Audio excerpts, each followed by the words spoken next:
बाप बेटे रूल कुदस के नाम से आमीन। दोस्तों, आज सबसे पहले तो मैं 10 न्यूज़ का शुक्रगुज़ार हूँ जिन्होंने हमें इस खिदमत के लिए मौका दिया। विलियम साहब, परवेज़ माइकल साहब, चौधरी बूटा साहब, डैनियल सोत्रा साहब जो किसी तारफ़ के मुताज नहीं हैं, और अशरफ खोकर साहब और यूनुस चौधरी यूनुस साहब। मैं इन सब का शुक्रिया अदा करता हूं कि आज मेरे साथ बैठे हैं। मैं इनका बहुत दिल की गहराइयों से शुक्रगुज़ार हूं। और आज का जो मौजू है बड़ा नाजुक सा मौजू है, बड़ा दर्दनाक मौजू है दोस्तों, जिसके अंदर तो इंसानियत है उसका दिल हिल जाता है। एक दफ़ा वो सोचने पर मजबूर होता है कि ये क्या हुआ है। राणा अंजुम के अंदर चलो मान लेता हूँ कि थोड़ा वो बड़बोला था, उसके अंदर कुछ थोड़ी गलतियाँ थी, लेकिन इतना भी नहीं होना चाहिए कि उस बंदे के बच्चे, उसके छोटे छोटे बच्चे हैं, अभी शादी ब्याह नहीं हुए, तो छोटी सी बात से एक मकान का इनका शुरू हुआ था, इन्होंने गिरवी लिया हुआ था, इनके रिश्तेदारों ने लिया हुआ था, तो उस पर इनकी थोड़ी सी क्लैश हुई। उसके बाद बढ़ती बढ़ती ये क्लैश कत्ल की धमकियों पे आ गई। उससे बात शुरू होती होती आगे बढ़ती गई। हाँ, मुझे दिली अफसोस है कि देखें अभी जो कुछ भी हो रहा है उस बंदे का मर्डर हुआ, बजाय कि नदामत करते, मजम्मत करते, ये लोग बैठे हुए, कहने को तो परपट है, खुदा का जगह कहलाती है, लेकिन वहाँ पे ये बैठे हुए क्या कर रहे हैं, बर्थडे मना रहे हैं। और दूसरा, मैं बिल्कुल भी पादरियों के ख़िलाफ़ नहीं हूँ, खुदा के खादमों के ख़िलाफ़ नहीं हूँ, मैं मनी मेकर्स के ख़िलाफ़ हूँ। जो लोग दुनियापुर से निकले, जो जहानिया का रहने वाला है, वहाँ पे ये पांडी थे, सब्जियाँ बेचते थे गड्ढों पर, टांगों पर, रेड़ों पर, और दुनियापुर से घूमते कमाते ये बहार कॉलोनी में आ गए। वहाँ आके इन्होंने पैदल धक्के खाते थे, काम करते थे। इन्होंने ये फांड कर लिया कि जी हाँ, मैं पहली वीडियो में भी, जो स्टार्ट मेरी वीडियो थी उसमें भी कहा था कि इन्होंने फिर वो सारे दुनिया के काम किए जो खुदा को नहीं पसंद। बिल्कुल भी खुदा ऐसे कामों को नहीं पसंद करता। और मुझे एक बात बता दें कि परपट पे क्या बाइबल मुकद्दस हमें इजाज़त देती थी कि हम इतना श्रृंगार करके, इतनी सुर्खी पाउडर लगा के हम आएँ? और वो पैसा किन का है? मासूम लोगों का। मैं गरीब नहीं कहूँगा, क्योंकि गरीब वो होता है जो किसी को देता नहीं है। वो गरीब तो आके इनको घर के भैंसें बेच के, बड़ा कुछ बेच के इनको पैसे दे रहे हैं। और ये लोग करते करते आज अमेरिका में, पाकिस्तान में, मैं इस पे और रोशनी डालता जाऊं। इंटरनल लाइफ मिनिस्ट्री जो है, 8 बहन भाइयों ने इकट्ठी स्टार्ट की, अब उसका बंटवारा हो गया। मुझे नहीं समझ आती कि आप इंटरनल लाइफ के नाम की बजाय, अनवर फजल ने जो 20 किले जगह ख़रीदी है काना में, मेरी उसकी वीडियोस मेरे पास मौजूद हैं, इस बंदे ने वो अपने नाम पे करवाई है। जो बहारकुनी की जगह है वो निदा बीबी के नाम पे है, जो कि जिसको खुदा के बारे में पता ही नहीं है। अनवर फजल को नहीं पता खुदा के बारे में। एक वीडियो है, वो क्लिप मैं इनसे रिक्वेस्ट करूँगा कि वो क्लिप दिखाएं, जिसमें अनवर फजल कह रहा है खुदावंद यस्सु ने हमें बेटा दिया। क्या बात है यार, इन्होंने खुदावंद यस्सु को शादीशुदा कर दिया। क्या उस वक़्त ये किस मूड में था, किस माहौल में था कि इसको खुदावंद के कलाम को प्रेजेंट करना नहीं आता। लाजरस को ज़िंदा करता है, ये तीसरे दिन बाद ज़िंदा हो गए। ओ भाई, अगर तुमने कोई सेमिनरी की होती, पादरी होते, तो कम से कम लफ्ज़ों का पता होता। मैं अप्रिशिएट करूँगा पादरी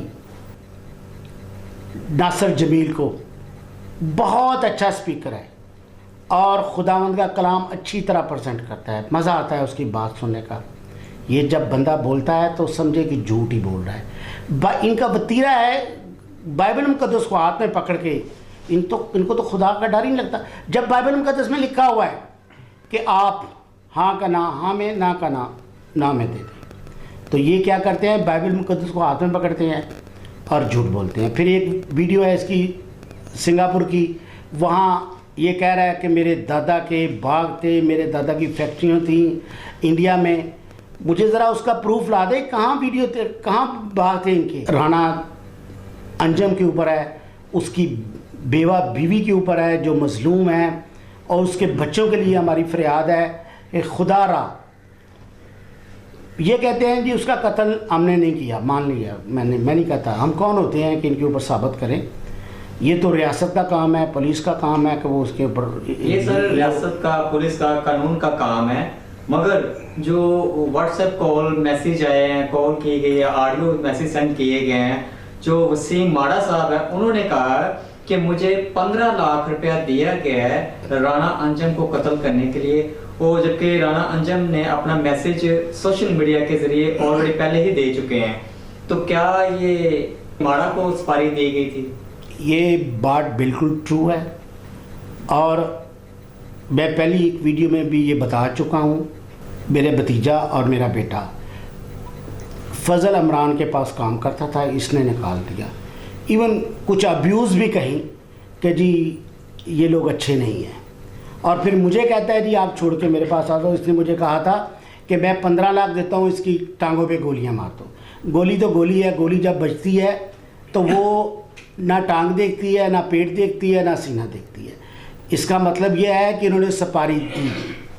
और पंजाबी में कहते हैं कि गधे पे किताबें रख दें तो PhD तो नहीं कर लेता ना, तो इन्होंने किताबें भी नहीं रखी, बग़ैर किताबों के ये पादरी बने हैं। इनको बाइबल मुक़द्दस का इनके पास कोई नॉलेज नहीं है। और ये जो बात है ये तस्दीक करती है, इसकी कड़ी जो है ना इधर जाती है, कोई ना कोई इनका हाथ है जो ये जा रहा है। उसके बाद जब उसने राणा को कॉल की है, कसम तो नहीं खाऊंगा क्योंकि हमारे बाइबल मुक़द्दस में कसम की इजाज़त नहीं है। हम नसीम माड़ा ने मुझे फिर कॉल किया, भाईजान मैंने राणा अमजद से बात की है तो उसने मेरी वीडियो रिकॉर्ड कर ली है, मोबाइल की रिकॉर्डिंग कर ली है। तो अब मैं क्या करूं? अब मेरे ऊपर हाथ रखना आपने। मैं कि यार वो आपको कुछ नहीं कहता, आपने तो उसकी फेवर की है कि आपके ख़िलाफ़ है, आप अपना दफा करो। तो उस बेचारे को तो पता भी नहीं था कि मेरे साथ ही। और उस वीडियो के बाद ये सारा टच उसी बात का जाता है, उसी तरफ जाता है। उस वीडियो के फौरी 15 दिन के बाद राणा अंजम को फायर में लग जाता है कचहरी के पास। तो बात यह है कि वो बेचारा खुदा को प्यारा हो गया है, और ये रंगरलियाँ मना रहे हैं। अभी तक इनको खुदा का खौफ नहीं है। ये अभी तक कम से कम उसकी बीवी सोनिया हमारी बेटी है, मेरी छोटी बहन है, बेटियों की तरह, बल्कि बहन भी नहीं मेरी बेटी है वो। इनको चाहिए था कि ये कम से कम उसको दिलासा देते, उसके कातलों को ढूंढते। उल्टा ये अभी तक पता नहीं है कि जो पुलिस ने क्या डाटा निकाला है कि ये जो दूसरे 2 मुलज़िम हैं इनके फ़ोन का डाटा इनके साथ मिलता है नहीं मिलता, ये अब पुलिस वालों को पता है। लेकिन इनके पास कोई भी कहे कि कोई दवाई मरहम उनकी उसके ऊपर लगाई हो तो नहीं लगाई। अभी तक लोगों को भेजा है, MPs MNA को भेजते हैं जो पहले बेकारी लोग हैं, मकार लोग हैं। हारून जो है मैं उसके बारे में कहूँगा, उसके बाद क्या होता था, इतना बड़ा कत्ल है, कैसे जान छोड़ती। और अभी भी ये अपने पूरे वसाइल वो वकील 2 किए हैं, बुरहान साहब, मलिक सदूर साहब जो बार का सदर है, वो इसलिए किए हैं उनको, वो उनकी फ़ीस कम नहीं है। ये नवाज शरीफ से खा पी के, मरीम नवाज से खा पी के इन्होंने जो परपट था ना, ये सियासत का परपट बना हुआ था, बंदगी के लिए नहीं था, पैसे बटोरने के लिए ये परपट बना हुआ था। सबसे बड़ा तो गुनाह ये है। तो इन्होंने वो परपट पे यही काम किया है, सियासतदानों को बुलाया है, और जो हुकूमत आती है उसके नीचे ये लग जाते हैं, भाग के चले जाते हैं।